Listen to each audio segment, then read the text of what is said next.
So a few months ago I did a video on this thing that my the solar panel had, with the capacitor that's in that thing that's supposed to keep it alive during the night and keep the battery from dying so often, had died, and I tried to put a capacitor in it. Well, that didn't work. It was about 2 months later the battery died, so that's not working.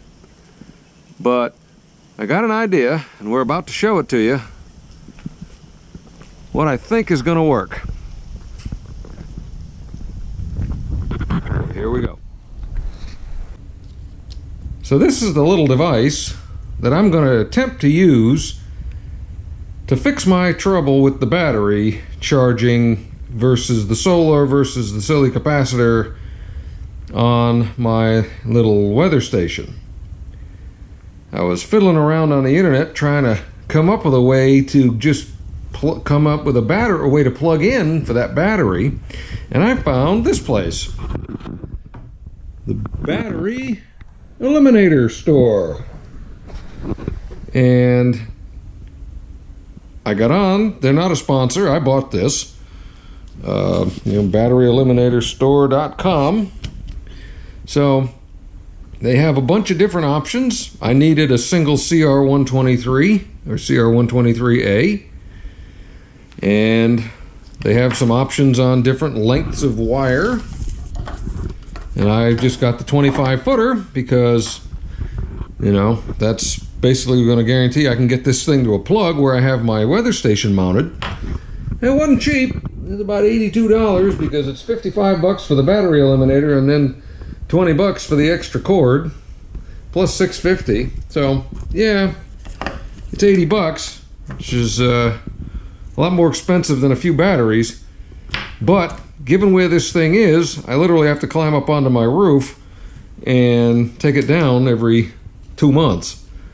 And that's kind of a pain. Plus, when it dies, you don't get your rain or anything like that overnight, which is annoying. Now, it came with all of this, little directions, and an emery board, which I thought was kind of funny.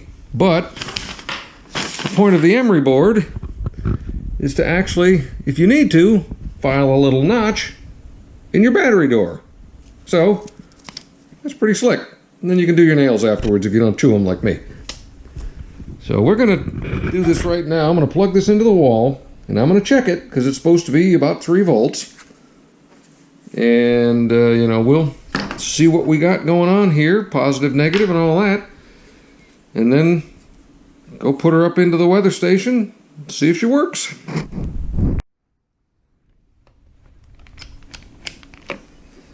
So she's plugged in. And we're going to try to do this.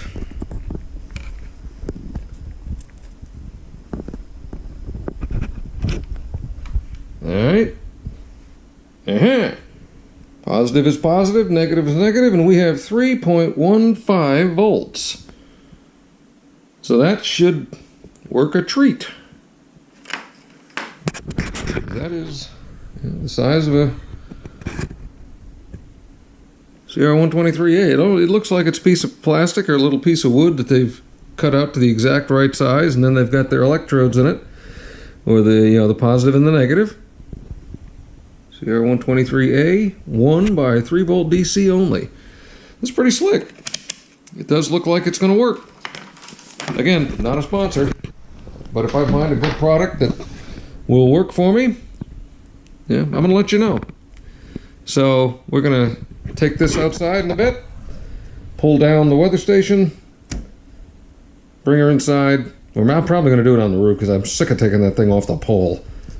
Bring that little thing with me, file it, and then drop her down, plug her in, and let her rip.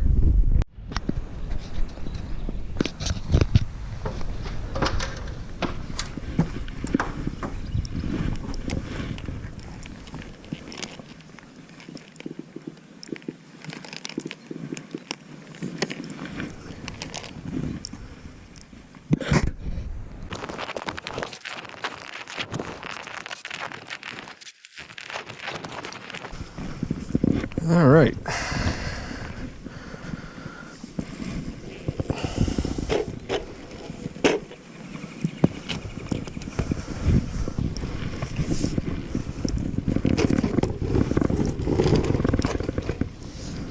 And here she is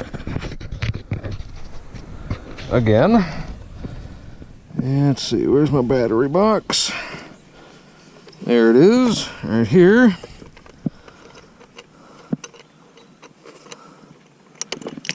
Yep.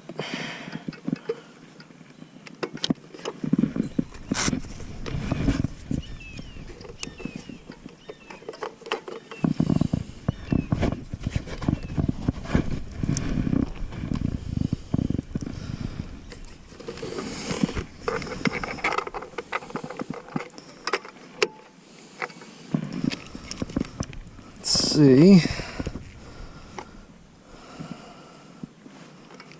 we're gonna have to cut a little notch. We may.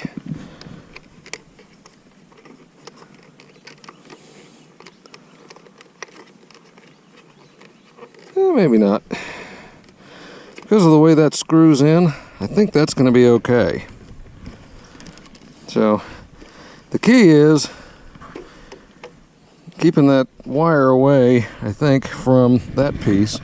And I've got some tie wraps, which we're gonna attempt to use here.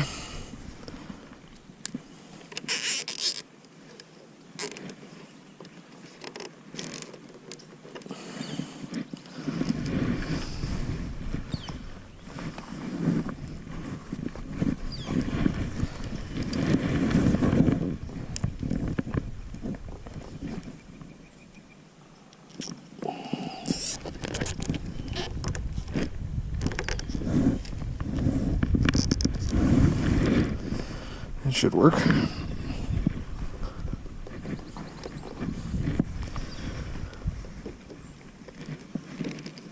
Oh, these are chroming pliers.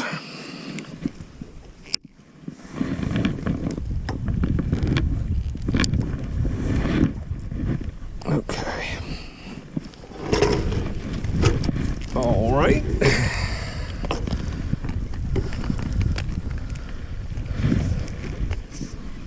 Go put this thing back together.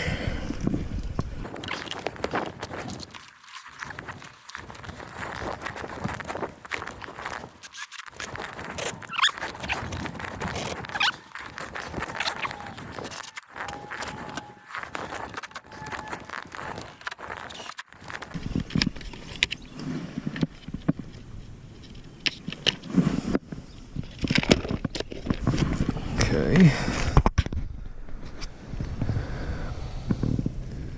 A couple more tie wraps. And I'll be ready to try to plug her in. And I hope that's going to be enough.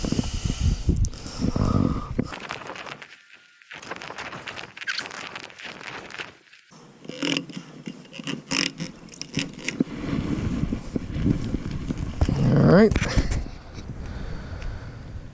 Okay, so now we're gonna go plug it in and see what we got.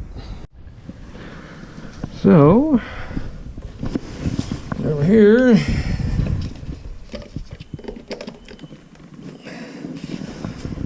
and she just reaches. All right. I'm gonna tie wrap that up a little bit better. And now we go to the cable. Then over to that, sneak it over here, and just kind of get it out of the way. So we're gonna let that run, and I'll give you an update in a bit. Well, it seems to have worked. Got it all done yesterday, got it all plugged in, went through overnight. The dead battery that warning that had fired up when I unplugged everything yesterday or took the battery out cleared itself, and the unit made it through the night with no issues without shutting off. So the little battery eliminator is functional, which makes me happy because I don't want to spend another 400 bucks on a weather station. So I guess for now this is going to do it. Hope you're all having a good day. Take care.